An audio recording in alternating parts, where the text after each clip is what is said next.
Hello, I'm Guillaume Rondan from Move to Asia, a Vietnam-based sourcing agent. From our main office in Ho Chi Minh City, we assist our clients into finding the best sources for their products to export worldwide.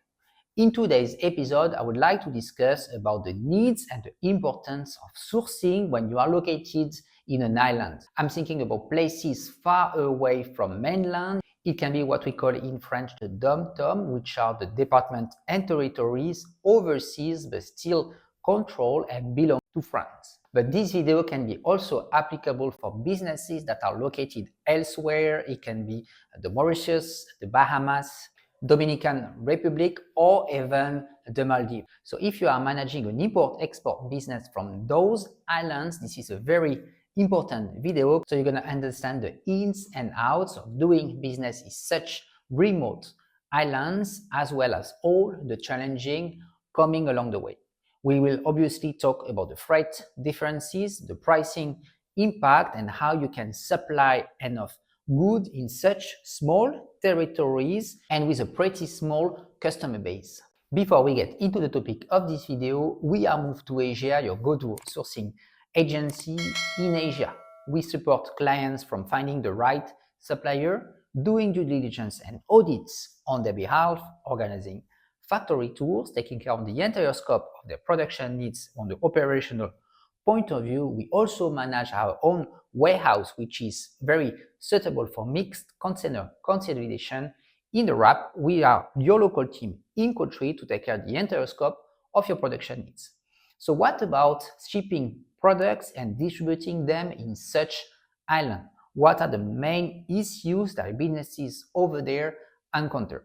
So as I said earlier, if we consider islands such as Martinique, La Réunion, Guadeloupe, or other islands spread in the Caribbean or the Indian Ocean and the Pacific, it's obviously their remote location far away, so they face triple challenges.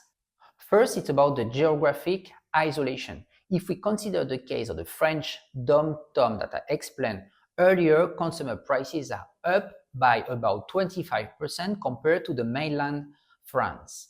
High transport costs and long delivery times make procurement expensive and unpredictable. The second thing is the limited access of international suppliers, restricting product variety and supply reliability. Because the territory is geographically isolated, we need to count around 4,000 kilometers away from New Zealand and 6,000 kilometers away from the US West Coast. Third point, container volumes are low compared to major hubs, which drives up per unit cost.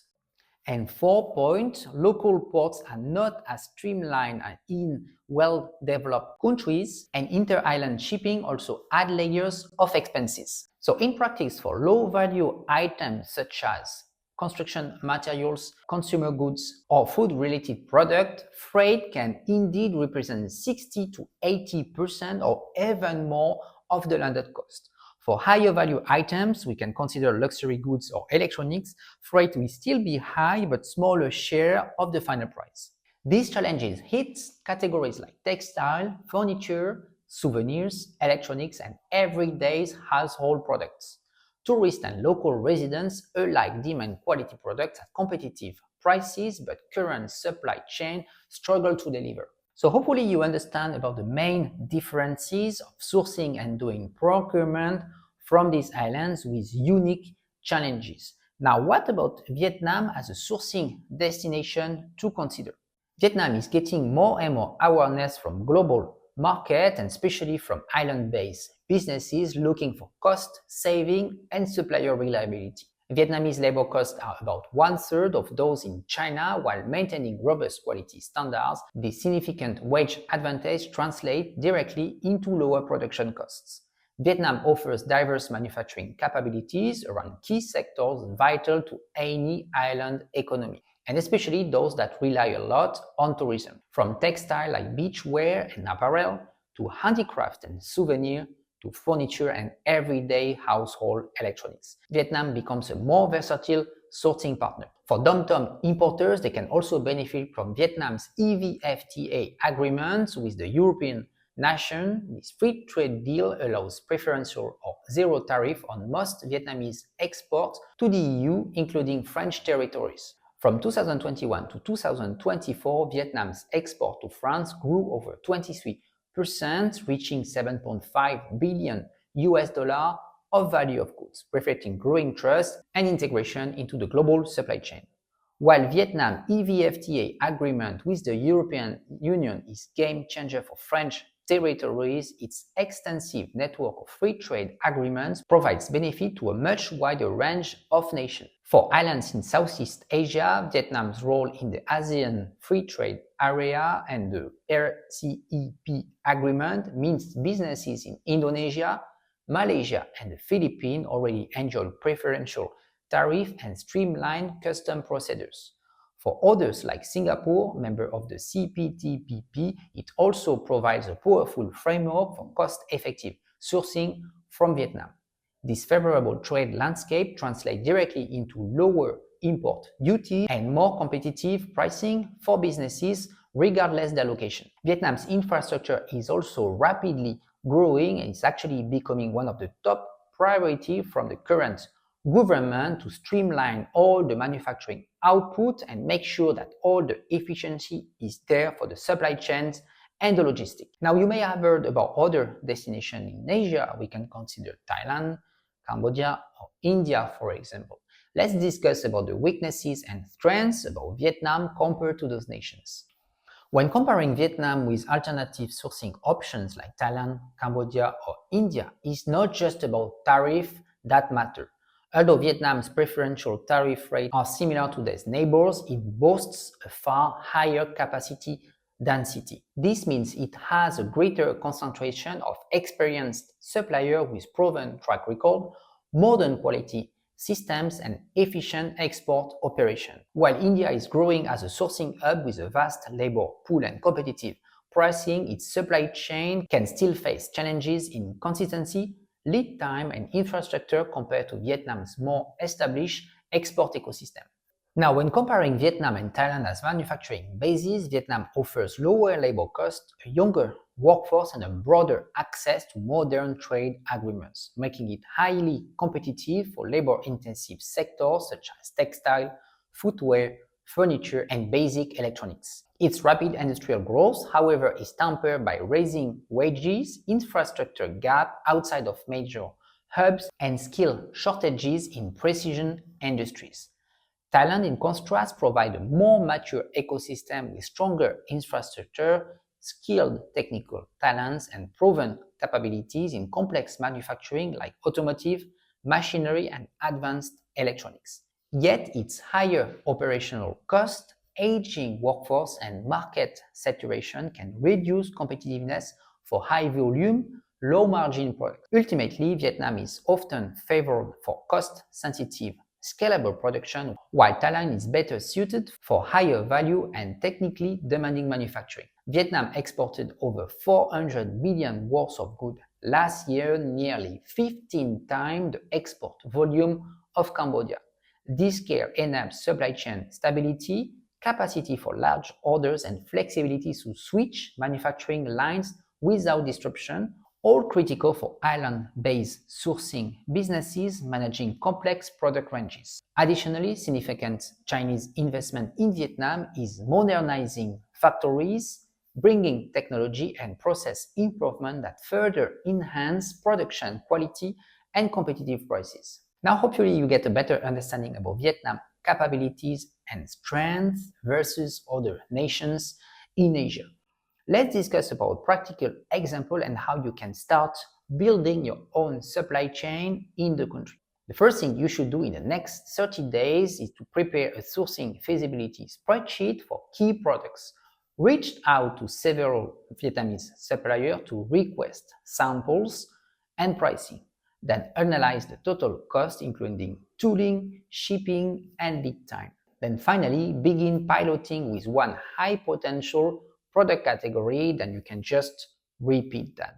One hybrid way could be that you keep your current supply chain in the country that you are currently sourcing, and then step by step you are building your sourcing operations and then processes in Vietnam. A good ratio could be at one point to get 70% of products made in Vietnam to benefit from the wide range of industries and capabilities available, and keeping 30% in the country that you are currently working and having an established supply chain. So now let's say you like this idea of building and developing your own supply chain in Vietnam, but you cannot do it yourself because you lack of resources, understanding, or just because navigating all the difficulties and nuances of sourcing in this market make you too challenging for yourself to do it alone. You would need a local team to help you on that. So let me introduce you our Vietnam buying office services and how we help companies just like yours to take on all their local operation on their behalf, so that you can focus on the sales, on opening new market, and then we can take care of all the production in Vietnam. With the buying office, you get access to professional supplier vetting, price negotiations, regular factory visits, audits, as well as all the quality control from inline inspection to final inspection when the goods are leaving Vietnam to your destination. This setup bridges the cultural and language gap between Vietnamese suppliers and your business overseas, ensuring smooth operation and fewer surprises. It's also highly cost-effective, and it can reduce your operation expenses by up to 60% compared to establishing your own Vietnam procurement team. Now let's tackle the myth of having to start with large order values or high minimum order quantities, also called MOQs. We understand that businesses in highland markets often cannot commit to big inventories due to the market size and capital constraints. That's why we partner with Vietnamese factories that are flexible on MOQs, allowing orders as small as just a few hundred unique in key product categories such as garments, handicraft, decorative items, and furniture. For example, instead of buying 1,000 pieces or more, you could just source 300 to 500 pieces, enabling you to test product in your market without heavy upfront investments. Thanks to our warehouse and back office team, we can help you to consolidate orders across seasons and territories, spreading costs and achieving better pricing. While there might be small premium for smaller orders, the overall saving and reduced risks often benefit from this. So now let's say you are convinced about Vietnam, you know that this country can be a great destination to diversify your current supply chain, or just look to build up a new supply chain from scratch. What are the future outlook about Vietnam in 2026 and beyond? Looking ahead, with Vietnam integrating in more and more trade agreements with numerous countries, the EVFTA that is right now implementing and will be providing less and less import tariff for European-based businesses, so the one also in the DOM French territories, the country is going in the right direction. For other islands, you can check the different trade agreements that are implemented with Vietnam, but with the current dynamics of the current government, its pro-export policies favoring more and more trade between Vietnam and other nations. If you are right now already having a supply chain in China and you are just looking at comparing pricing, Vietnam doesn't always offer competitive edge. Just because the current supply chain and efficiency in China is so well developed, Vietnam cannot compete with that. You also have the lack of availability of raw materials produced and made in Vietnam, which will make imports finally end up having a higher price on the end products.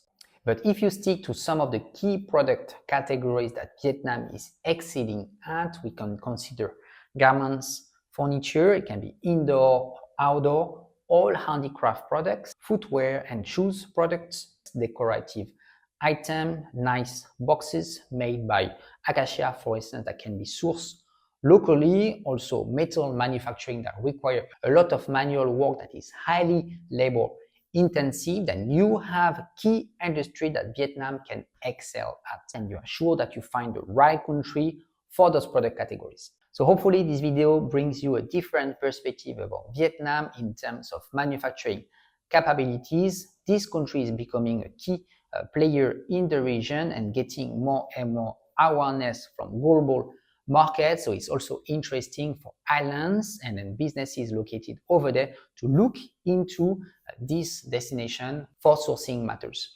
If you want to learn more about our product and services, reach out to us. We have the team here that is well equipped to tackle all the challenges from supplier search to audits to quality control when we have a production that are made for our clients. So following all the design and then the drawings of our clients, we have very well suited factories for that. And of course, for business that require mixed container consolidation, we also have the back office team in the warehouse that can take care of all the logistics, packaging to ship all the goods in one shipment. If you want to learn more about our product and services, free to go below in the description.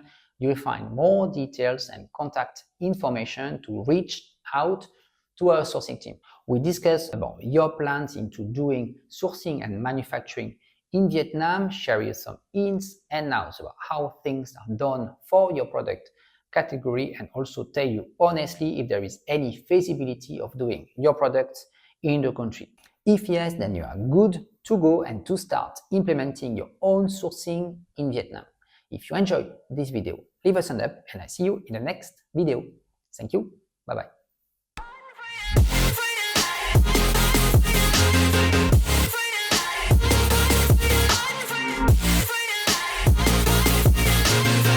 Down and I'ma get it right, dead on sight like